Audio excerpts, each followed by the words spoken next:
This didn't sound like trolling. This didn't feel like a joke. And it definitely didn't land like one of 50 Cent's usual Instagram drive-bys. This felt colder, calculated, like someone casually pulling a curtain back and letting the internet stare into a room it was never supposed to see. When 50 Cent started talking about an empire built on silence, and those words floated dangerously close to the names Jay-Z and Diddy, the internet didn't laugh. It froze, because 50 doesn't speak in riddles by accident. He jokes loudly, and accuses quietly. And this time, the silence around the claim was louder than any diss track ever made. Suddenly, two of hip-hop's most powerful architects were trending not for music, not for legacy, but for questions nobody wanted to ask out loud. This wasn't beef. This was insinuation with teeth. The reaction hit like a power outage in a luxury high-rise. Fans panicked, defenders mobilized. Meme pages hesitated. Because when a man who survived being blackballed, shot, sued, and iced out starts talking about how power really works, people listen differently. This made the Kardashians look like a family argument over Wi-Fi passwords, whatever 50 was, hinting at he didn't spell it out. And that's what made it terrifying. Because silence isn't empty. Silence is where things hide. The instant 50 Cent's words started circulating, the mood online shifted from playful curiosity to sharp attention. This wasn't the usual Instagram trolling where he laughs first and explains never. This felt colder, more deliberate, like a message dropped into a crowded room and left to echo. When he framed the idea of an empire built on silence and let it hover near the names Jay-Z and Diddy, the internet didn't explode right away. It paused, and that pause told you everything. People sensed this wasn't a punchline, it was an insinuation meant to be heard, not shouted. Context matters with 50. Because he's not an outsider throwing stones. He's a survivor of the industry's quiet corridors, someone who's watched alliances form, favors get traded, and consequences appear without official explanations. He's seen how careers can stall overnight and how others glide through storms untouched. So when he talks about silence as currency, listeners don't hear fantasy. They hear experience, filtered through sarcasm sharp enough to cut but controlled enough to avoid specifics. Jay-Z and Diddy aren't just artists, they're institutions. Their names represent access, leverage, and a version of success that extends far beyond music. Boardrooms, partnerships, and cultural capital all sit under that umbrella. That's why even hinting that their empires rely on silence rattled timelines. Not because anyone instantly believed wrongdoing, but because silence has always been the unspoken rule in powerful spaces. You don't last that long without knowing when to talk and when to disappear. The internet split quickly but not cleanly. One camp waved it off as classic 50 behavior, a calculated stir meant to keep his name in the conversation. Another camp leaned in hard, arguing that 50's longevity gives him a vantage point most commentators lack. This wasn't about evidence yet. It was about credibility. Do you trust polished legacies built over decades, or the guy who's been iced out and still made it back to the table? What amplified the tension was how vague the message stayed. No timelines, no actions, no direct accusations. Just implication. And implication is dangerous online because it hands the steering wheel to imagination.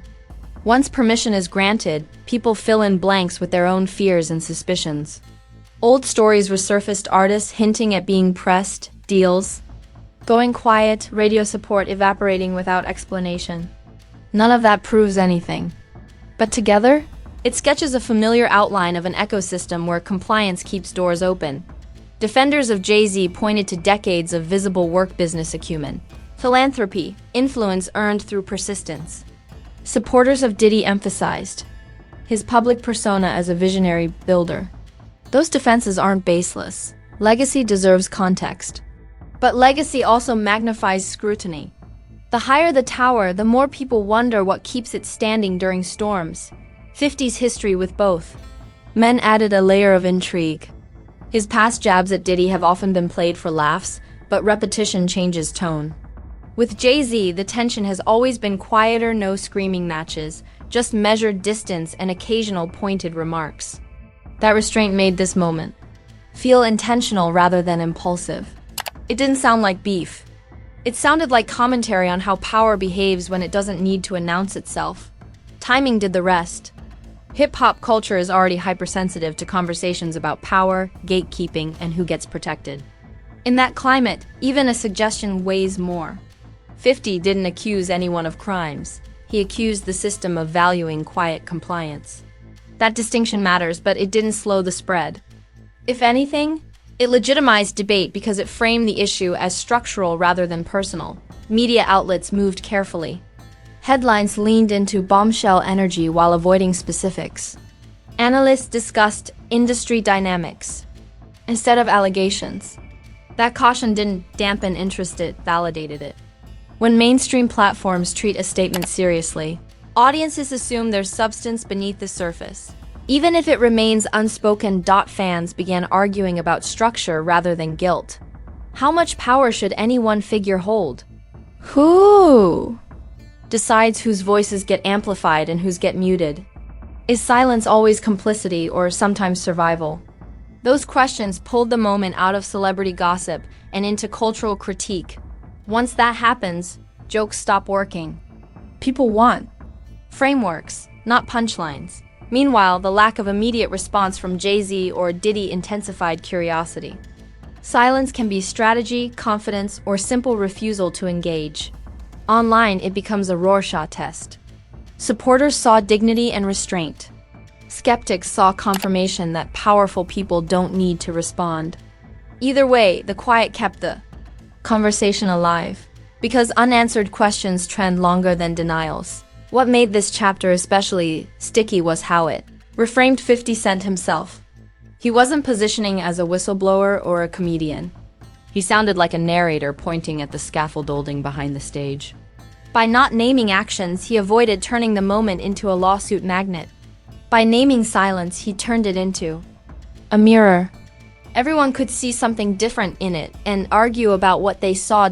As hours passed, the discourse matured into something heavier. People revisited past moments in hip-hop where silence felt strategic. Artists who disappeared from playlists. Collaborations that never materialized. Interviews that hinted at pressure without details. None of these moments prove wrongdoing, but they reinforce the idea that power often moves quietly, and that quiet can feel oppressive to those outside it. By the end of this phase, the narrative had solidified around a single unsettling thought. Success at the highest levels may depend less on noise and more on restraint. 50 Cent didn't accuse Jay-Z or Diddy of specific acts. He accused the ecosystem of rewarding silence. And by placing that idea next to two of the most influential names in the culture, he ensured the internet couldn't ignore the question even if it couldn't answer it. The room stayed quiet after that. Not because the conversation was over, but because everyone was waiting to see who would speak next and who would keep choosing silence. As the echo of 50 Cent's words spread, the internet did what it always does when implication meets power. It turned quiet suspicion into loud performance. This was the phase where takes multiplied, certainty hardened without evidence, and every corner of hip-hop culture tried to interpret what silence really meant. The conversation stopped orbiting the quote and started orbiting the system behind it. And once the system becomes the subject, nobody gets to stay neutral for long. Memes arrived first, but they weren't the jokey kind. They were sharp, ironic, and uneasy screenshots of luxury boardrooms with captions about quiet rooms, reaction images of people plugging their ears, and tongue-in-cheek graphics asking whether NDAs are the real producers. The humor wasn't laughing at anyone. It was laughing around the discomfort. That kind of humor is a tell. It signals that people are trying to process something they can't fully name without crossing lines. Commentary channels clocked in immediately. Long threads and videos dissected 50's phrasing like a legal document. Why say empire? Why say silence? Why not say more? Analysts argued that 50's restraint was the point that naming mechanisms instead of accusations keeps the conversation alive without making it defamatory. Others countered that vagueness is irresponsible because it invites conspiracy. Both sides talked past each other, and the algorithm rewarded the loudest certainty. Celebrity reactions, or the absence of them, added fuel.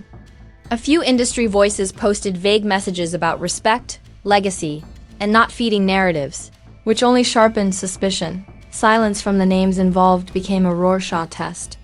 To supporters, it was class and confidence. To skeptics, it was proof that power doesn't need to respond. Either interpretation kept the topic trending, because silence online is never empty. It's a mirror. Old interviews resurfaced like artifacts. Clips of artists talking about politics, doors closing, and learning when to shut up circulated without context, stitched together into montages that felt damning without actually proving anything. This is how the internet builds. A mood instead of a case. No single clip means much, but together they create atmosphere.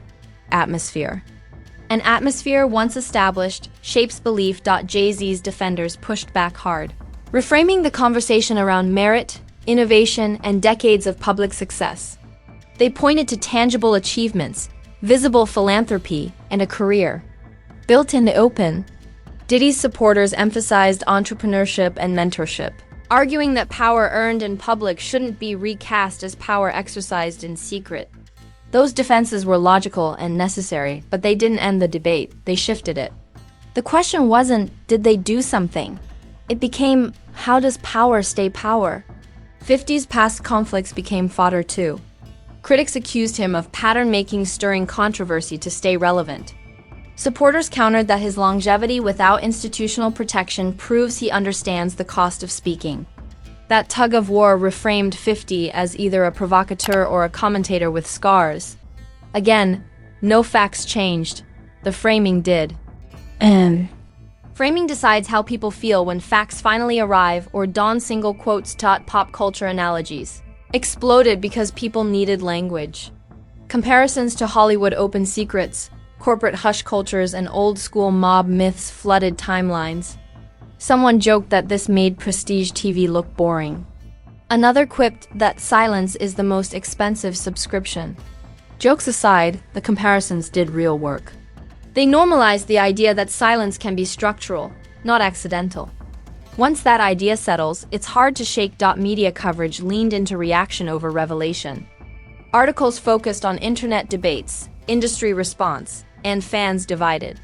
This approach kept outlets safe while amplifying tension. Repetition did the rest.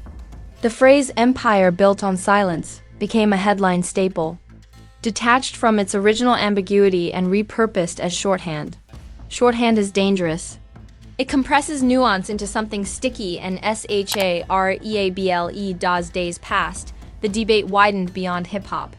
People drew parallels to tech, fashion, sports, any space where access is limited and dissent can be costly. The argument matured into something philosophical. Is silence always complicity, or can it be survival? Who benefits when speaking up? Is framed as betrayal? And who decides which voices get amplified when consequences loom?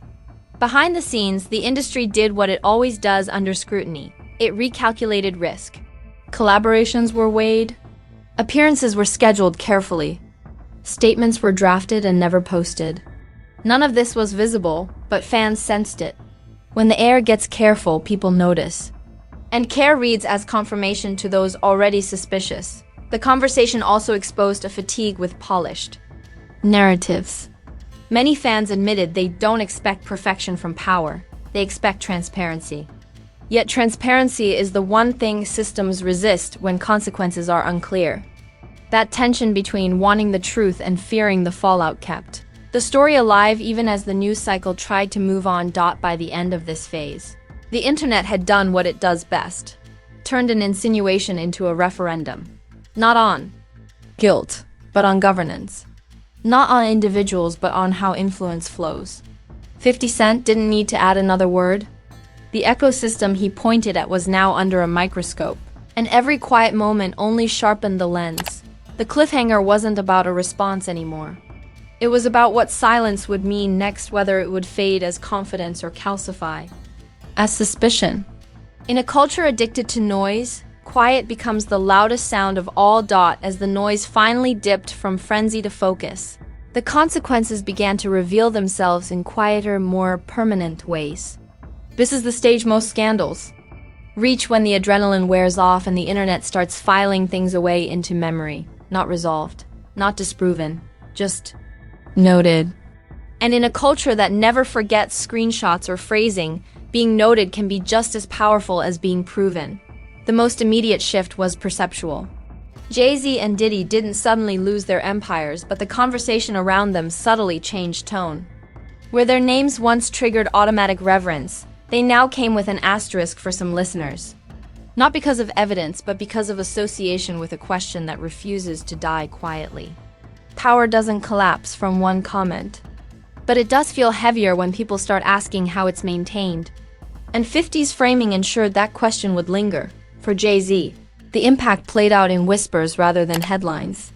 His legacy is built on strategic silence as much as public brilliance, and for many fans, that restraint still reads as mastery. But others began revisiting moments where he chose not to engage, not to comment, not to intervene publicly. Those moments weren't new, the lens was. And once a lens changes, every reflection looks different. Silence that once felt dignified now felt strategic to some, neutral to others, and suspicious to a few. Diddy's perception shifted differently.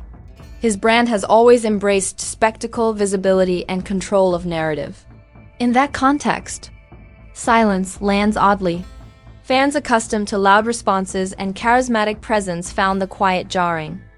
Again, not incriminating, just unfamiliar. And unfamiliarity breeds curiosity. Curiosity breeds commentary. Commentary becomes context. This is how reputational gravity works, slowly, subtly, and without a single definitive moment. Meanwhile, 50 Cent's role evolved from provocateur to narrator. Supporters framed him as someone calling out the architecture of power rather than the people inside it. Critics accused him of sowing doubt without responsibility. Both readings can exist. At once, what mattered is that 50 didn't escalate. He didn't clarify. He didn't double down with specifics. That restraint kept the conversation alive longer than any follow-up could have. By refusing to feed the fire, he let the question burn on its own. Industry reactions stayed cautious. Collaborators, brands, and platforms moved with visible care, not because anything was proven, but because risk hates ambiguity. Silence from the top doesn't just signal confidence. It also signals calculation. When people with influence choose not to speak, everyone else starts choosing words more carefully too. That collective caution became part of the aftermath. Even if it never trended, public discourse matured into something more reflective. Fans debated whether demanding constant transparency from powerful figures is fair or naive. Others argued that opacity is exactly how systems protect themselves. The debate wasn't about right or wrong anymore. It was about trade-offs.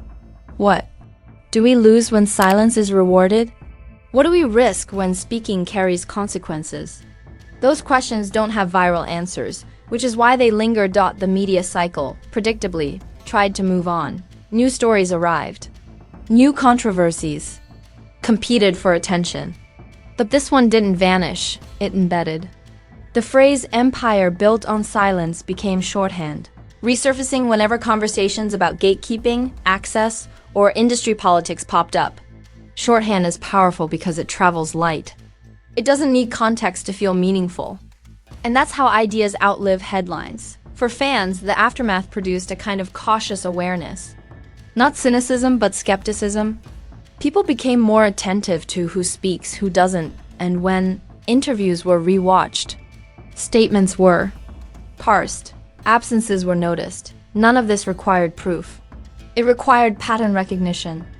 And pattern recognition is the internet's favorite sport. What this moment ultimately exposed wasn't a secret dossier or hidden scandal.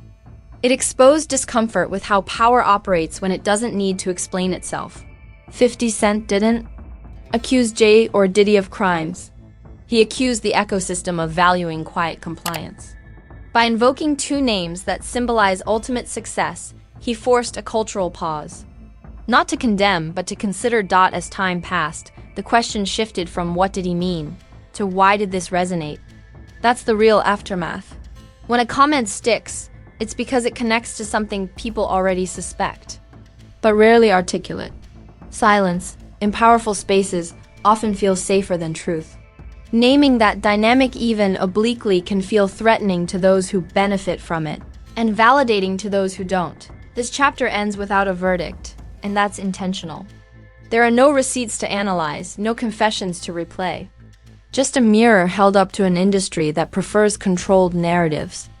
Whether people see clarity or paranoia in that mirror depends on where they're standing, and this is where the conversation gets uncomfortable, because nothing actually exploded, and that's exactly why it matters. No press conference. Number. Denials. No receipts. Just silence sitting in the room like it owns the place. Whether you think 50 Cent was trolling, testing the waters, or pointing at something everyone already whispers about, one thing is clear. He didn't accuse people, he accused a system. And systems hate being named. Now I want your take. Was this a calculated mind game from 50, or a rare moment of truth disguised as sarcasm? Is silence at the top a sign of power done right, or power never questioned? Drop your thoughts in the comments. Because this debate isn't about sides, it's about how influence really works when the cameras turn off. If this breakdown made you pause, rewind, or rethink what legacy really means, smash that like button like it owes you. Money and tried to disappear quietly. Hit subscribe like scandals don't come with warnings around here.